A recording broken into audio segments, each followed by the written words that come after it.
हमारे लिए एक उपयोगी है, कल्याणकारी है, वो एक वरदान सिद्ध हुई है, उसी वक्त उसका दूसरा पक्ष बड़ा विघातक है, बड़ा नकारात्मक है। कौन सी नकारात्मकता इस सूचना प्रौद्योगिकी जगत हमारे लिए ले आया है? क्योंकि सूचना प्रौद्योगिकी ने अपने साथ सूचना क्रांति लाई, और ये सूचना क्रांति ने क्या किया कि सांस्कृतिक जीवन पर गहरा आघात पहुंचाया।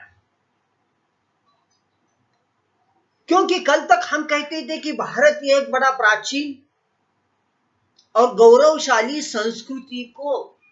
संस्कृति वाला देश है, लेकिन आज सूचना प्रौद्योगिकी के पहले हम पाश्चात्य संस्कृति का अंधा अनुकरण करते करते धीरे धीरे हम अपनी संस्कृति को भूल रहे थे, और सूचना प्रौद्योगिकी जगत ने तो हमारी संस्कृति को पूरी तरह से चौपट कर दिया है, उसे पूरी तरह से हम भूल चुके हैं।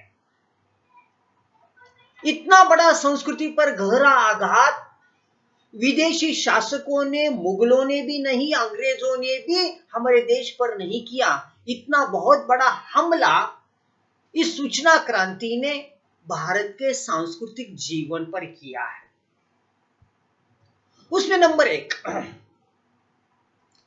जैसे कि 138 करोड़ जनसंख्या वाले इस देश में तकरीबन 90 करोड़ लोगों के पास मोबाइल है, यानी कि मोबाइल घर में एक बार शौचालय नहीं है, लेकिन मोबाइल है, और हर किसी के मोबाइल में इंटरनेट का डेटा होता है, बड़ा सस्ता है, और उसका फायदा उठाना चाहिए एजुकेशन के लिए, शिक्षा के लिए, ज्ञान संवर्धन के लिए। लेकिन इसके बजाय उस इंटरनेट डेटा का, उस मोबाइल का गलत इस्तेमाल, गलत प्रयोग हो रहा है। क्या हो रहा है? सांस्कृतिक जीवन पर कैसा गहरा प्रभाव डाला। आज हम आमने सामने दो लोग मिलते हैं, बात नहीं करते, संवाद नहीं करते, और उसी आदमी के साथ, उसी दोस्त के साथ, उसी सहेली के साथ हम घंटों घंटे मोबाइल से बात करते। परिवार में हर कोई सदस्य अपनी मोबाइल में डूब गया है, उसे अपने माता पिता के साथ, भाई बहनों के साथ, रिश्तेदारों के साथ, आस पड़ोसी लोगों के साथ बात करने के लिए समय नहीं है। इतना उसने अपना सर इस मोबाइल में खपा रखा है। उस मोबाइल से वो अपना सर बाहर निकालने के लिए तैयार है। नंबर 2, स्कूल और कॉलेज के छात्र इस इंटरनेट पर कई ऐसी गलत सलत वेबसाइट देखते हैं,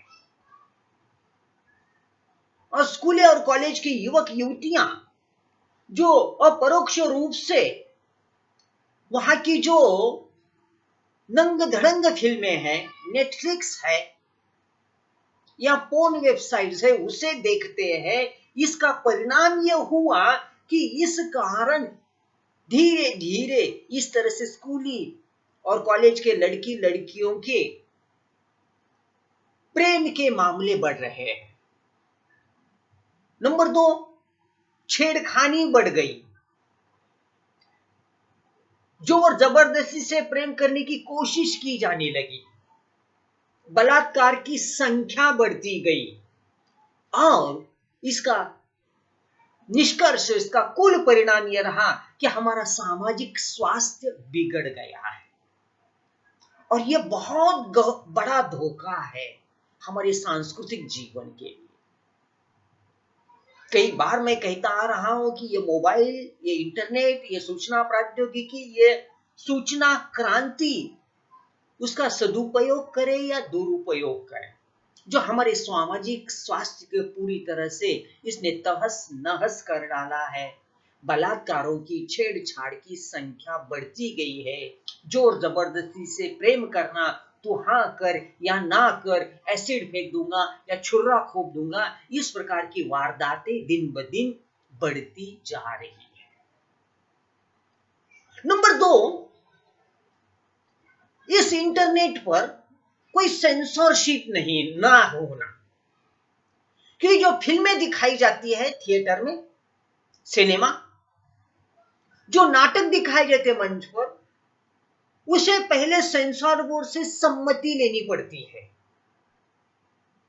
और आज की तारीख तक मोबाइल पर जो कुछ डेटा होता है, मोबाइल पर जो पोस्ट अपलोड की जाती, जो फिल्में, जो यूट्यूब अपलोड किया जाता, उस पर कोई भी सेंसरशिप नहीं है। और इस कारण इसने अपराध विश्व को बढ़ावा दिया। जो अपराध विश्व है उसे बढ़ावा मिला, और इसका नतीजा हमें यह भुगतना पड़ा कि ऐसी कोई सांप्रदायिक, दो जातियों में, दो धर्मों में, दो संप्रदायों में, दो भाषिक लोगों में, दो समाज में एक दंगाई माहौल बनाने की कोशिश की जा रही है इस फेसबुक, ट्विटर और व्हाट्सएप के जरिए जो संदेशों का आदान प्रदान होता है। और इस कारण दंगा बढ़ता जा रहा है। अब देखिएगा, दिल्ली की बॉर्डर पर किसान आंदोलन कर रहे, 19वां दिन है, कड़कड़ाती ठंड है, वो अपने मांगे लेकर आए हैं। जो कृषि के 3 कानून बनाए उसके खिलाफ वो उसे कैंसिल करवाने के लिए आंदोलन कर रहे हैं। और अब की ये सूचना क्रांति, चाहे व्हाट्सएप के संदेश हो, फेसबुक हो, ट्विटर हो, इसमें उन्होंने खालिस्तानी, कभी पाकिस्तानी, कभी आतंकवादी कहा जा रहा है। यानी कि माहौल बिगाड़ने की कोशिश की जाती है। और आए दिन हर घंटे दो संप्रदायों के बीच दंगा कैसे भड़केगा, ऐसी कई पोस्ट वायरल होती है। क्यों? तो इसका एक कारण कि इस पर सेंसरशिप का न होना, और इसका नतीजा समाज और लोगों में परस्पर ईर्ष्या, द्वेष, मत्सर का वातावरण निर्माण हुआ। और इसके लिए यह सूचना प्रौद्योगिकी एक महत्वपूर्ण कारण के रूप में उभर कर आई। नंबर 2, इस सूचना प्रौद्योगिकी ने परिवार के सदस्य और समाज के बीच में सौहार्दपूर्ण वातावरण निर्माण करना ही अपेक्षा थी, लेकिन हुआ उल्टा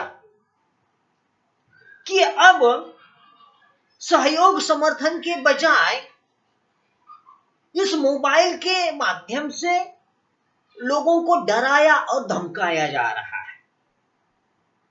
आर्थिक रूप से सामान्य जनों को फंसाने की कोशिश की जा रही है।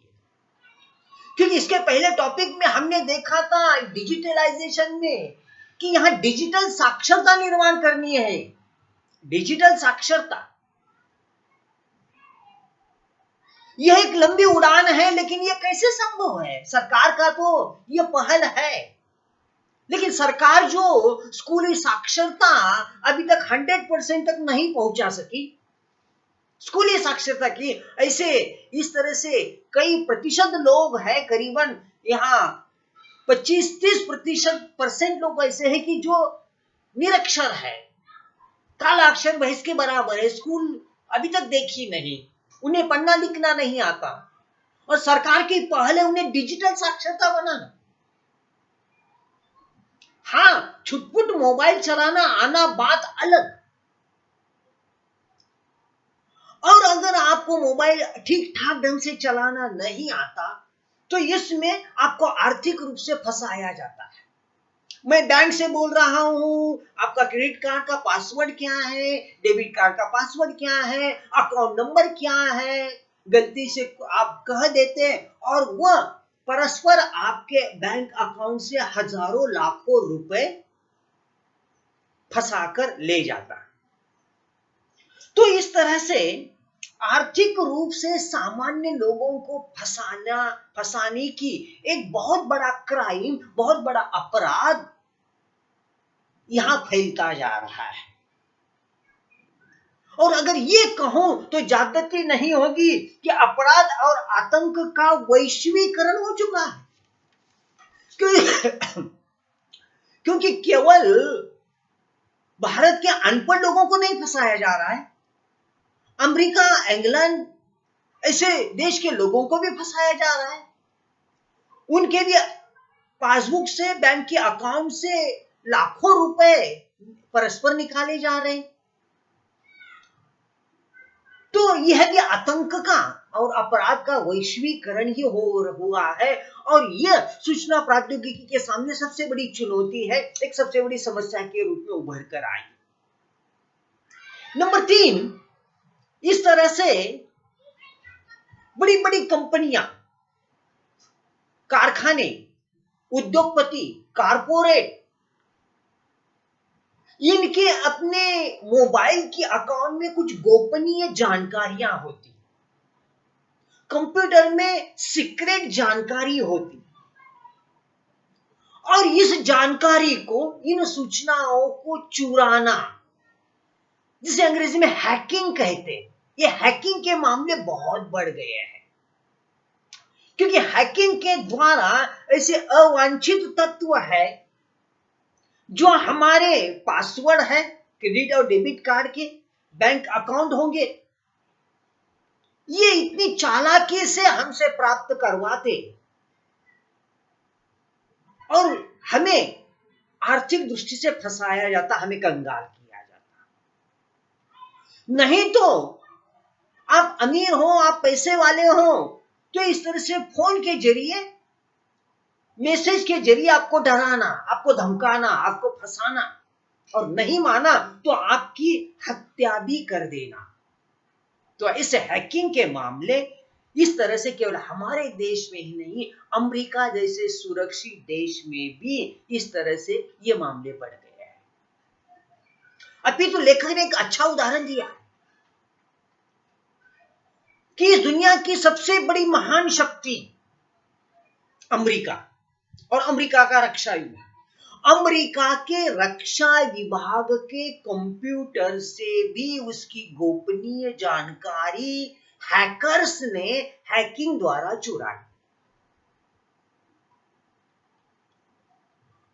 तो देखिए, अमेरिका जैसा देश अगर सुरक्षित नहीं है, अमेरिका का रक्षा विभाग अगर अपने कंप्यूटर में सुरक्षित नहीं है, तो हम जैसे आम लोगों की क्या बात, हमारी क्या हैसियत। तो इस तरह से इन साइबर क्राइम पर रोकथाम लगाना, उसके लिए सुरक्षा, साइबर कानून बनाना, यह सूचना प्रौद्योगिकी के सामने उभर कर आने वाली सबसे बड़ी समस्या है। और भविष्य में इस चुनौती को नहीं निपटा गया तो सूचना प्रौद्योगिकी पर सभी लोगों का जो विश्वास है, वो विश्वास टूट जाएगा, इसमें कोई दो राय नहीं है। नंबर 4, आज सूचना प्रौद्योगिकी का कौन प्रयोग नहीं करता? बहुत सारे प्रयोग करते हैं। अभी अभी स्कूल में दाखिला लेने वाला 5वीं 6ठी कक्षा का बच्चा,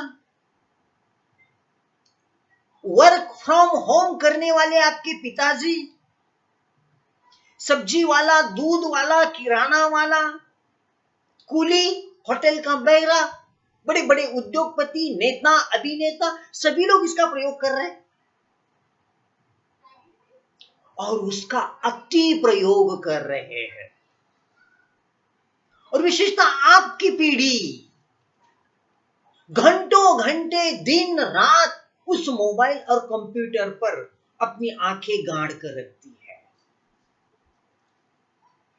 इसकी सबसे बड़ी चुनौती है कि ये सूचना प्रौद्योगिकी का, सूचना क्रांति का अति प्रयोग मनुष्य के शारीरिक और मानसिक स्वास्थ्य पर बुरा प्रभाव डाल रहा है। क्या आपके मोबाइल ऑन करते ही कंप्यूटर ऑन करते ही उससे प्रकाश आता है और यह प्रकाश सीधा हमारी आंखों पर प्रभाव डालता है, आंखें कमजोर करता है। नंबर 1। नंबर 2, घंटों घंटे दफ्तर में काम करने वाले वर्क फ्रॉम होम टेबल और कुर्सी पर बैठकर कंप्यूटर पर काम करते हैं। घंटों घंटे शारीरिक तान तनाव, पीठ दुख रही है, सर दुख रहा है, पेट में दर्द है, शारीरिक समस्याएं बढ़ती गई, आंखें कमजोर होने लगी, कानों में वो ईयरफोन डाल डाल कर आपको सुनाई नहीं दे रहा है, आप गूंगे हो गए, बहरे हो गए। उसके बाद इसका आपके मानसिक स्वास्थ्य पर बुरा प्रभाव पड़ता है, क्योंकि घंटों घंटे उसी वर्चुअल वर्ल्ड में रहना, आभासी दुनिया में रहना। दोस्तों, कंप्यूटर के पर्दे पर की वो आभासी दुनिया, मोबाइल पर की वो आभासी दुनिया और आपकी सच्ची दुनिया, इसमें जमीन आसमान का फर्क है। क्योंकि ये कंप्यूटर की पर्दे पर की दुनिया आभासी है, वर्चुअल है, वो सच नहीं है। सच वह है कि उस मोबाइल से हटने के बाद आपको शाम को खाने के लिए रोटी सब्जी मिलेगी या नहीं, क्योंकि आपके पिताजी किसान हैं। किसानी को मटिया मेट करने जा रही है ये सरकार, आपकी कल जमीन छीन लेंगे। क्योंकि एक बार इसी प्रकार अंबानी सेज लेकर आपकी जमीन तक आया था, कईयों ने बेच डाली, उसको इसी प्रकार के आंदोलन के जरिए सेज को हटा दिया गया। लेकिन बार बार यह आंदोलन कैसे सफल होगा? आज दूसरा रास्ता लेकर वही अंबानी अडानी इस तरह किसानों की जमीन हड़पने के लिए आ रहे हैं और आप मोबाइल में डूबे हैं। यू डोंट नो कि किसान का आंदोलन कहां चल रहा है, क्यों चल रहा है, कौन सी कृषि 3 विधेयक है। आभासी दुनिया में आप जी रहे हो। मानसिक स्वास्थ्य पर इसका बुरा प्रभाव पड़ता है, क्योंकि मोबाइल और कंप्यूटर के स्क्रीन से निकलने वाला जो प्रकाश है वो केवल प्रकाश नहीं, उसमें एक चमक है जिसे शायद साइंस की भाषा में अल्ट्रा वायलेट रेज कहा जाता है, और ये आपकी आंखें चौंधिया देता है। आंखों में घुसकर आपकी जो नजर है उस पर प्रभावित करता है, और घंटों घंटे मोबाइल से जुड़े रहना, कंप्यूटर से जुड़े रहना, ये आपकी पीढ़ी को नशा चढ़ा हुआ है। ये नशा आप उतारना नहीं चाहते। देखिए, आपकी युवा पीढ़ी, अगर आपका मोबाइल चार्ज नहीं है, चार्जिंग खत्म हुआ तो बेचैन हो जाते। मोबाइल के जो पैसे हैं, रिचार्ज नहीं किया, रिचार्ज के लिए पैसे नहीं, तो आप अस्वस्थ हो जाते हो। थोड़ी देर के लिए लाइट चली गई, मोबाइल नहीं देख सकते, किसी का मैसेज नहीं कर सकते, तो आप बेचैन हो जाते हो।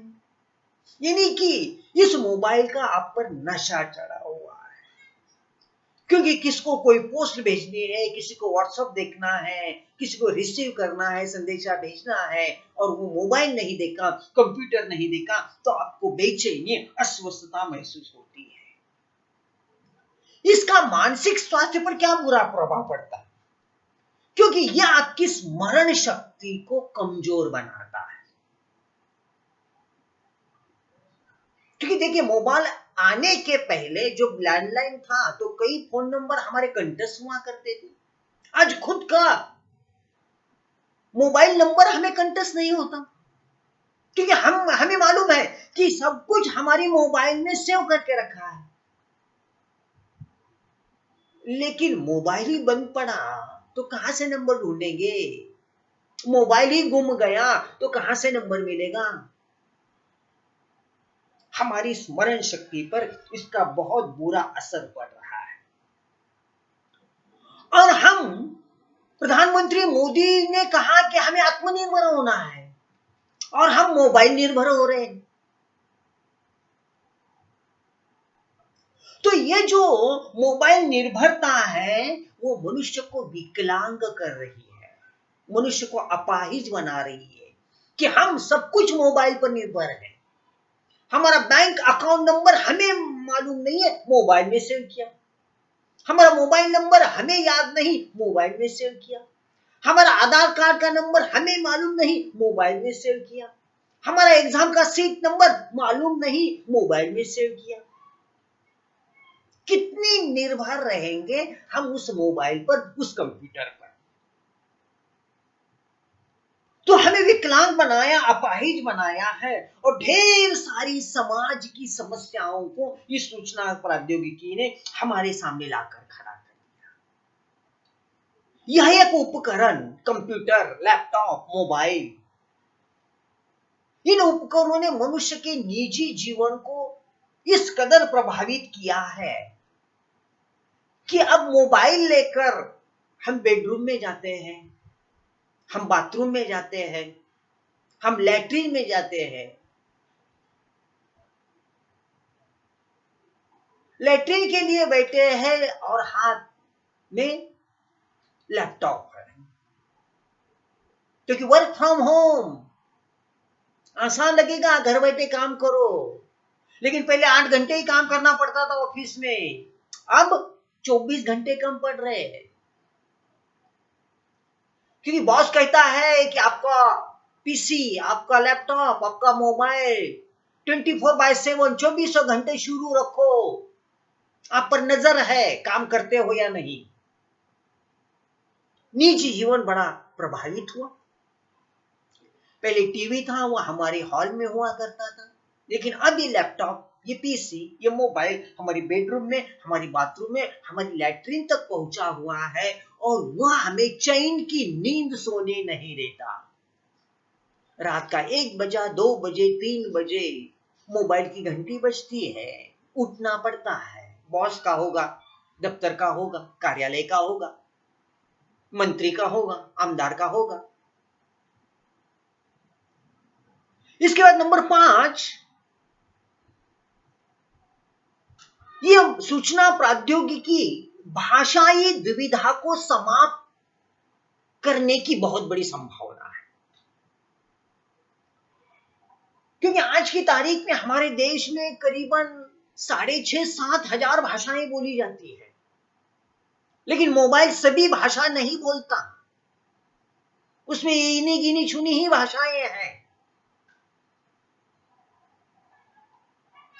और भारत जैसा बहुभाषिक देश कि जहां 6,500-7 हजार भाषाएं बोली जाती है, संभावना है कि कुछ सालों के बाद इन भाषाओं का अस्तित्व मिट जाएगा, भाषा मर जाएगी। और भाषा मर गई तो वो समाज मरता है, वो संस्कृति मरती है। तो इस वैश्वीकरण की जो प्रक्रिया है, और कम से कम भारत देश में तो ये नारा जोर शोर से लगता है, सबका साथ सबका विकास। आजकल ये बड़ा लोकप्रिय नारा है, सबका साथ सबका विकास। प्रधानमंत्री मोदी को तो सबका साथ मिलता है, लेकिन सबका विकास होता है, there is a big question mark. ऐसा क्यों कहते हैं गोरे सर? हाँ, विकास तो हो रहा है, मैं कहाँ इनकार करता हूं, लेकिन विकास किसका हो रहा है? गौतम अडानी का, मुकेश अंबानी का, सिंघानिया का, टाटा का, बिरला का, गोयनका का। सभी का विकास नहीं हो रहा है। तो इस तरह से इस हालात में जन जन तक की सूचना प्रौद्योगिकी का पहुंचना संभव है, और इसके लिए एक ही साधन है, माध्यम है भाषा। तकनीक हमारे पास उपलब्ध है, मोबाइल है, कंप्यूटर है, लेकिन अब भारतीय भाषाओं में ध्वनि तकनीक पर आधारित लिपि बनानी पड़ेगी, ध्वनि तकनीक पर आधारित। कि भले ही हम आज कितना भी कहें हमारी हिंदी बड़ी वैज्ञानिक भाषा है, लेकिन फिर भी इसमें ऐसे कई स्वर है, व्यंजन है, पर्टिकुलरली ट, ठ, ड, ढ, इन चारों में फर्क करना बड़ा मुश्किल है किसी विदेशी के लिए। श दोनों में फर्क करना बड़ा मुश्किल है, क और ख में फर्क करना बड़ा मुश्किल है। तो इस ध्वनि तकनीक पर आधारित नया टेक्निक लाना होगा हमें। इंटरफेस का विकास करना होगा। इंटरफेस नाम की एक संज्ञा है, इंटरफेस। अगर इंटरफेस की सुविधा हमने दी, ध्वनि तकनीक टेक्निक लाया, तो जो दृष्टिहीन है, जो अंधे लोग हैं और अनपढ़ लोग हैं, यह भी इस सूचना क्रांति का लाभ उठा सकेंगे। लेकिन अब तक इसे लेकर अंग्रेजी भाषा में थोड़ा बहुत काम हो चुका है, लेकिन अंग्रेजी भाषा दोस्तों उतनी वैज्ञानिक नहीं है, क्योंकि उसमें ध्वनियों के कई इस तरह से मामले हैं कि लिखेंगे झेरॉक्स, कहेंगे झेरॉक्स, उच्चारण करेंगे, लिखेंगे एक्सरॉक्स, साइकोलॉजी उच्चार करेंगे, लिखेंगे PSY CHOLOGY। उसमें ऐसे कई समान उच्चारण करने वाले शब्द हैं, लेकिन अर्थ भिन्न है। तो ध्वनि तकनीक के आधार पर इंटरफेस संज्ञा को हमें लाना पड़ेगा, और फिर यह हुआ तो अनपढ़ लोग और अंधे लोग भी इस सूचना प्रौद्योगिकी का असली लाभ उठा सकेंगे, उसका उपयोग आसानी से कर सकेंगे। तो ये तकनीक दुनिया के सारे लोगों को एक सूत्र में बांध कर रखने की क्षमता रखता है। लेकिन दोस्तों, ये कब और कितना संभव हो सकेगा आज की तारीख में कहना बड़ा मुश्किल है, लेकिन आने वाला समय ही इस तरह से इस पर अच्छी तरह से यहां प्रकाश डालने की संभावना है। दूसरी बात यह है कि प्रादेशिक अलगाव बहुत अधिक बढ़ गया है। प्रादेशिक अलगाव आज हम देखते हैं कि 25-26 राज्य है हमारे देश में। हर राज्य की, हर प्रदेश की अपनी अपनी अस्मिता है, प्रादेशिकता है, संस्कृति की अस्मिता, भाषा की अस्मिता, जाति की अस्मिता। इस कारण इस तरह से इस प्रादेशिकता में जो अलगाव है, जो भाषिक अलगाव है, इसे मिटाना होगा। तो इस तरह से हमें किसी एक भाषा का, मैं केवल देश को लेकर बात नहीं कर रहा हूं, विश्व को लेकर बात कर रहा हूं।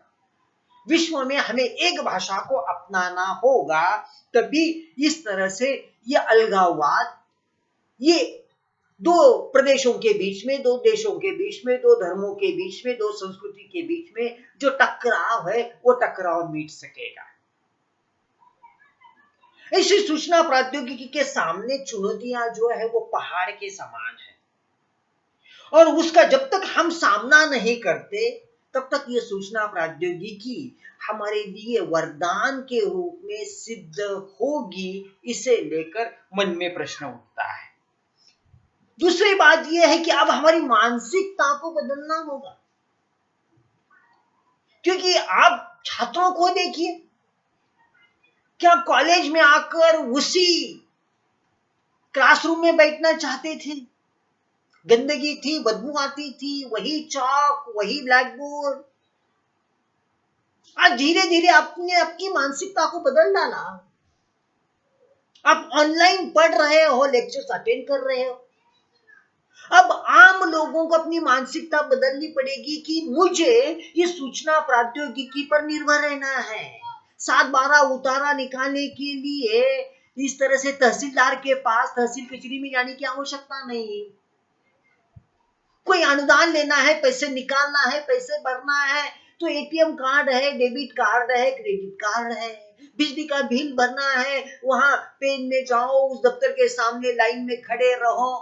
नॉट नेसेसरी, मोबाइल से भुगतान कर सकते हैं।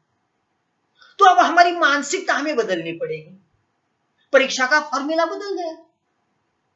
कितना मजाक है, लोग सुनकर हैरान हो जाएंगे। घर बैठे परीक्षा दे रहे, घर बैठे परीक्षा दे रहे, किताब खोल कर रखी है, नोटबुक खोल कर रखी है, आपके पास गाइड है और परीक्षा दे रहे।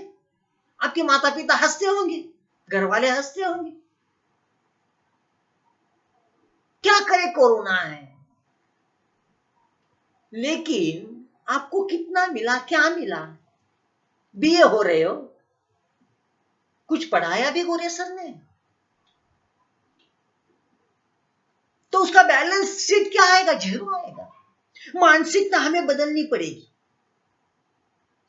क्योंकि हमें एक बहुत बड़ा डर है कि अंग्रेजी अंग्रेजी और अंग्रेजी। ना ना, दुनिया में जितना सारा व्यापार व्यवहार होता है, व्यवसाय होता है, अंग्रेजी में होता नहीं। 82% व्यापार और व्यवहार अंग्रेजी छोड़कर दूसरी भाषा में होता है, अंग्रेजी में नहीं होता। इसलिए हमारे मन पर एक ऐसा डर बैठा हुआ, एक भूत बैठा हुआ है कि हमें अंग्रेजी आनी है। Not necessary. ग्लोबलाइजेशन में दुनिया में 82% व्यवहार व्यापार अंग्रेजी को छोड़कर होता है। और भारत जैसा देश जिसमें धार्मिक, सामाजिक, सांस्कृतिक और भाषिक भौगोलिक विविधता है, इसके बावजूद इसमें एकात्मता बची हुई है और इसमें हिंदी का एक विशिष्ट योगदान रहा है। इस कारण अब हिंदी का प्रयोग हमें इस सूचना प्रौद्योगिकी में बढ़ाना होगा। उस प्रकार की कोशिशें चल रही है। अंतिम में एक बहुत बड़ी समस्या आपके सामने मुझे रखनी है, वह है कि इस तरह से एक बहुत बड़े वैज्ञानिक है टी.बी. सीमोन। टी.बी. सीमोन, इन्होंने कहा है विश्व मंच पर कंप्यूटर की जानकारी, डेटा और सूचना की सुरक्षा बहुत बड़ी चुनौती है।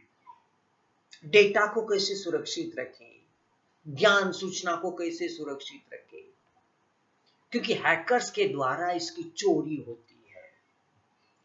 हमारे आधार कार्ड बनाए, हमारी सारी जानकारी उस आधार कार्ड की किसी कंपनी के पास होती, कंपनी उसे बेचती, कोई चुराता उसे।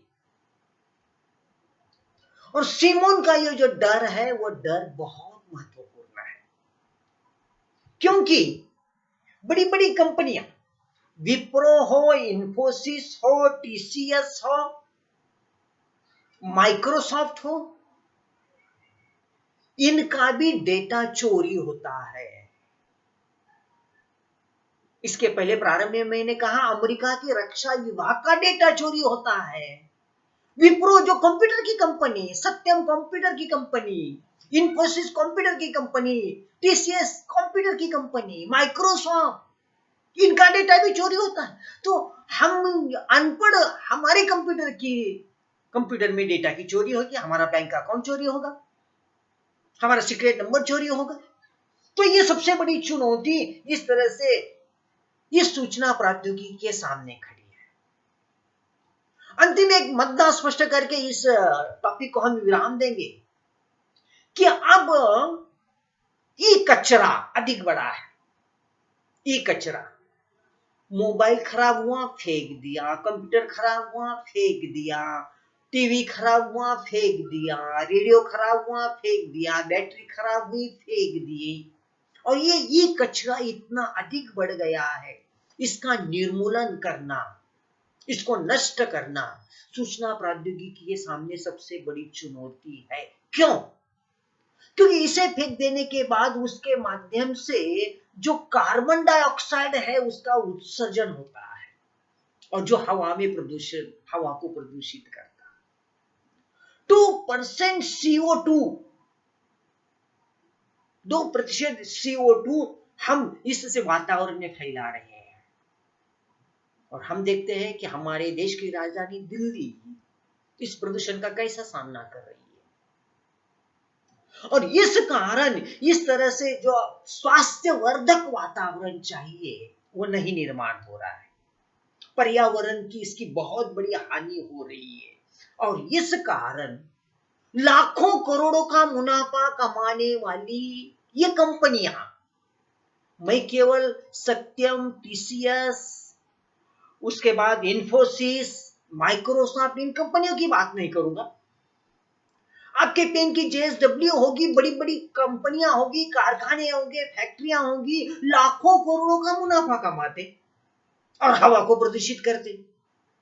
देखिए नागोर्नी की आईपी सेल हो या आपकी जेएसडब्ल्यू वहां आसपास गुजरते हुए कितना धुआं छोड़ती है, कोई आवाज उठाने के लिए तैयार नहीं। पर्यावरण की हानि नहीं होती, हमारे शरीर पर मानसिक स्वास्थ्य बिगड़ जाता।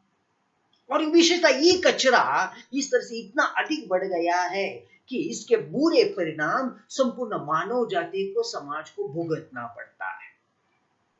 इस तरह से अंत में यही कहेंगे कि सूचना प्रौद्योगिकी को, इसके सब कमियों के बावजूद, चुनौतियों के बावजूद, सूचना प्रौद्योगिकी को एक ऐसा ज्ञान संपन्न समाज निर्माण करना है। ज्ञान संपन्न समाज। आप कहेंगे क्या सर हम ज्ञानी नहीं थे, हम बीए हुए? नहीं, आपके पास ज्ञान नहीं था, आपके पास जानकारी थी, सूचना थी, माहिती थी। जो माहिती मैं 10 किताबों से निकालकर आपके सामने रखता था, वो सिर्फ माहिती थी, जानकारी थी। सूचना प्रौद्योगिकी के सामने सबसे बड़ा सपना है कि ज्ञान आधारित समाज का निर्माण करना, भाषाई बाधा को दूर करके जनता को सक्षम बनाना। और इतनी चुनौतियां होने के बावजूद हमें ये विश्वास रखना होगा कि आज नहीं तो कल निश्चित ही एक ज्ञान पर आधारित भविष्य का भारत खड़ा हो जाएगा, इसकी हम आशा रखते हैं। तो यहां आते आते ये टॉपिक मैं पूरा करता हूं। इसे लेकर आपके मन में कोई शंका हो, कोई दुविधा हो, कोई प्रश्न हो तो आप जरूर पूछिए। उसके बाद देखिए 5 लोगों ने अभी तक क्या किए हैं कि प्रोजेक्ट नहीं दिए और उनके नंबर मैंने व्हाट्सएप ग्रुप पर डाल रखे हैं। वो जब तक आपकी हार्ड कॉपी प्रोजेक्ट की सबमिट करें, या जिस नंबर ने अभी तक इस तरह से प्रोजेक्ट सबमिट नहीं किया वो मुझसे संपर्क करे, मैसेज डाले, क्योंकि उसके बिना उसका ऑनलाइन परीक्षा के लिए जो नंबर है वो क्रिएट नहीं होगा, उसके पास लिंक नहीं आएगी। नंबर 2, मैंने आपको पेपर नंबर 4 और पेपर नंबर 7 का स्टडी मटेरियल भेजा है, सभी को मिला होगा। उसकी जेरॉक्स कॉपी निकाल कर रखिएगा, क्योंकि मोबाइल से आपको परीक्षा देनी है, कि मोबाइल में है ये काम नहीं चलेगा, क्योंकि सेम टाइम आपको परीक्षा देनी है उस मोबाइल से। उसकी जेरॉक्स कॉपी निकाल कर अपने पास रखिएगा, उसका अभ्यास कीजिएगा। और बचा पेपर नंबर 6, पेपर नंबर 6 के क्वेश्चन अभी तक बन रहे हैं, एक 4-5 दिन के बाद बनते ही मैं आपको व्हाट्सएप ग्रुप पर भेज दूंगा। इसके बावजूद आपके मन में कोई शंका हो तो आप पूछिए। है कोई शंका?